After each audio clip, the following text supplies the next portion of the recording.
teori-teori sastra itu banyak sekali mengadopsi dan mengambil teori dari ilmu filsafat, karena dari situlah penelitian sastra itu dapat melihat penokohan ataupun tema di dalam karya sastra yang relatable atau berhubungan atau memiliki resemblance dengan kehidupan manusia.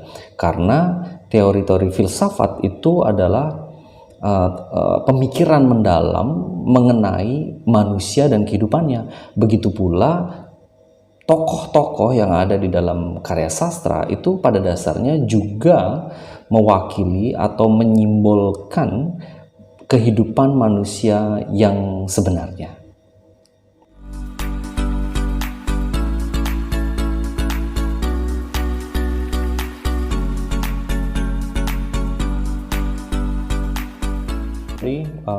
Welcome back to my channel.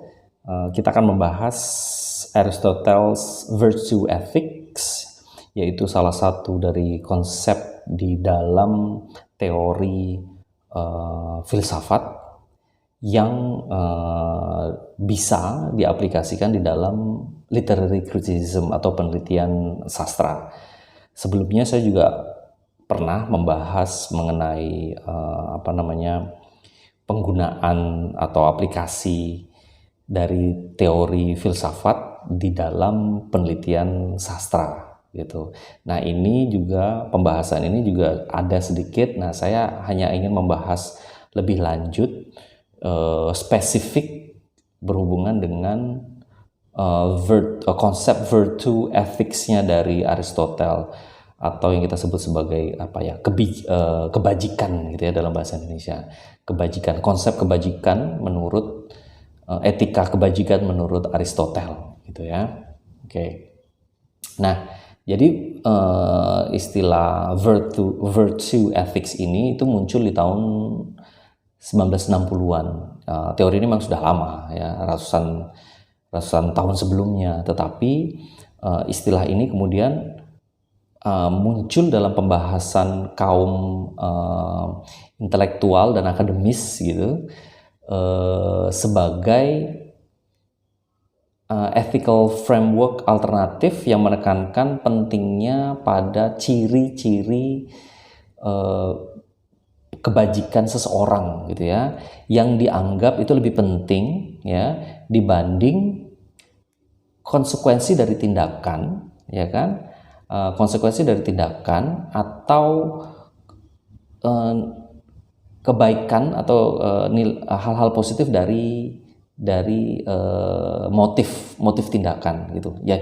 Sebenarnya begini, sebelumnya karena ada konsep dari utilitarianism yang berfokus pada hasil yang baik gitu. Jadi manusia menurut gerakan filsafat ini, pemikiran filsafat ini, sebenarnya yang paling utama itu adalah hasil yang baik. Jadi kalau manusia itu bertindak, maka hasil yang baik itu adalah tujuan utama. Jadi apapun selama itu memiliki hasil outcomes yang baik, maka itu adalah bagus. Sedangkan menurut Immanuel Kant, atau kita sebut sebagai Kantianism itu kan, itu fokusnya adalah pada duties atau tugas atau tanggung jawab serta moralitas dari motif begitu ya. Jadi memang hal-hal baik itu adalah sebuah tugas, dan ketika ingin melakukan sesuatu itu motifnya juga harus baik begitu. Itu fokus dari kedua gerakan pemikiran filsafat ini, utilitarianism atau disebut dengan utility gitu kan, kegunaan gitu ya, kegunaan dari sesuatu.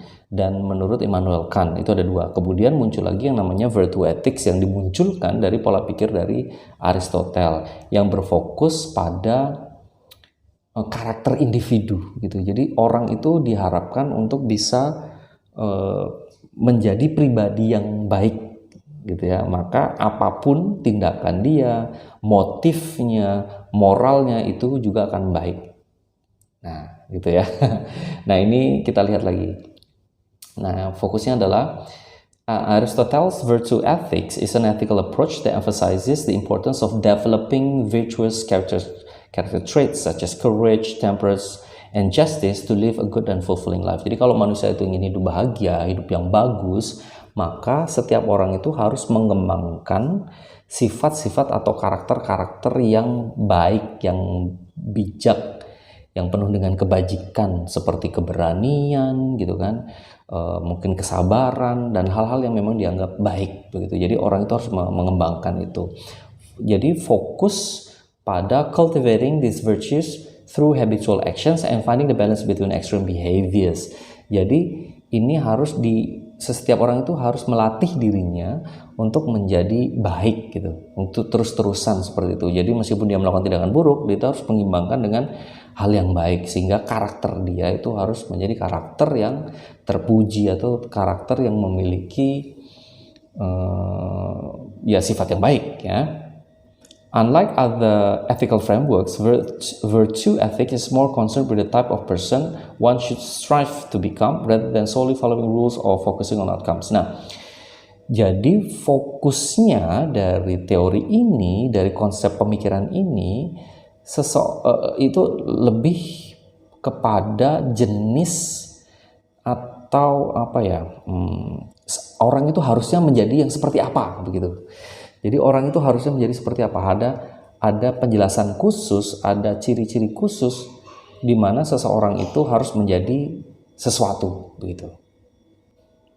Sedangkan dua pemikiran lain itu berfokus pada misalnya tugas dan kewajiban atau aturan yang sudah ditentukan bahwa seseorang itu menjadi baik itu karena memang harus melakukan tindakan-tindakan tertentu yang memang sudah digariskan atau sudah menjadi tanggung jawabnya. Atau yang satu lagi itu berfokus pada hasil, ya kan, pada outcomes gitu. Nah, ini konsep dasar dari virtue ethics-nya Aristotle. Nah, terus bagaimana sih sebenarnya untuk menggunakannya secara sederhananya, bagaimana menggunakannya dalam penelitian sastra? Kita bisa menggunakan konsep atau teori virtue ethics ini untuk mengevaluasi para tokoh di dalam karya sastra berdasarkan ciri-ciri kebajikan mereka dan tindakan mereka dalam sebuah cerita, dalam sebuah alur. Misalnya, rather than solely judging characters' actions and morally right or wrong, virtue ethics consider how well characters embody virtues as courage, honesty, and compassion. Jadi kita ketika ingin menganalisis satu tokoh itu tidak sekedar melihat apakah itu baik atau buruk, tidak sesederhana itu, tetapi melihat bagaimana tokoh tersebut itu bisa mengembangkan diri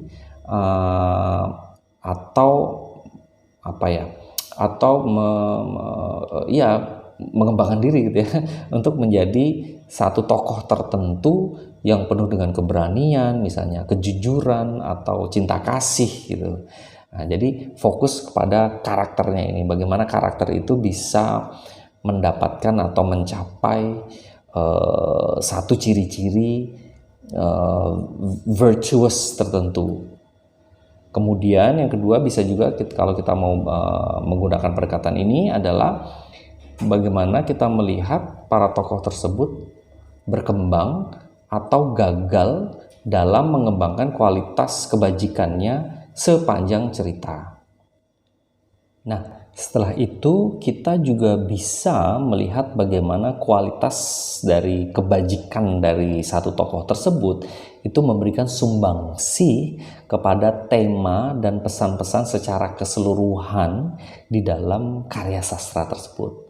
Nah, jadi kita bisa berfokus pada satu tokoh, satu karakter, kemudian bagaimana karakter itu mengembangkan ciri-ciri kebajikan tertentu, virtue tertentu, apakah dia jujur, apakah dia itu berani, atau apakah dia itu penuh dengan kasih gitu, atau penyabar dan sebagainya. Itu bagaimana dia mendapatkan proses itu, kemudian perjuangan dia dan agar dia menjadi manusia paripurna gitu, manusia like the perfect man, the perfect human, atau paling tidak menjadi manusia yang utuh gitu ya, yang berhasil menjadi manusia virtuous, yang penuh dengan kebajikan itu tadi. Ya meskipun dalam artian perfectnya di sini bukan berarti dia bak dewa gitu ya, tetapi bagaimana dia mengembangkan satu ciri tertentu di dalam cerita gitu ya, satu ciri kebajikan tertentu dalam cerita begitu. Nah, di sini saya sumbernya menggunakan satu sumber utama, selain sumber-sumber yang lain, terutama teman-teman bisa baca juga buku-buku filsafat memang ya, yang berhubungan dengan virtue gitu ya, atau ethics atau etika. Nah, di sini saya pakai bukunya khusus dari Paula Gottlieb berjudul The Virtues of Aristotle's Ethics ya ini. Dan saya juga nanti saya cantumkan linknya di deskripsi supaya teman-teman kalau ingin membaca bisa langsung klik ke sana ya. Okay, I think enough for today. Thank you very much for your attention. Don't forget to like, subscribe, terus komen. Dan teman-teman bila ingin bergabung di dalam grup Telegram saya yang membahas mengenai teori sastra, metode, kemudian teman-teman juga bisa berbagi mengenai penelitian yang sedang teman-teman lakukan, itu silakan saja hubungi saya dahulu di seriteorisastra@gmail.com. Nanti saya akan jelaskan di sana bagaimana cara bergabungnya. Okay, so have a nice day everyone and goodbye.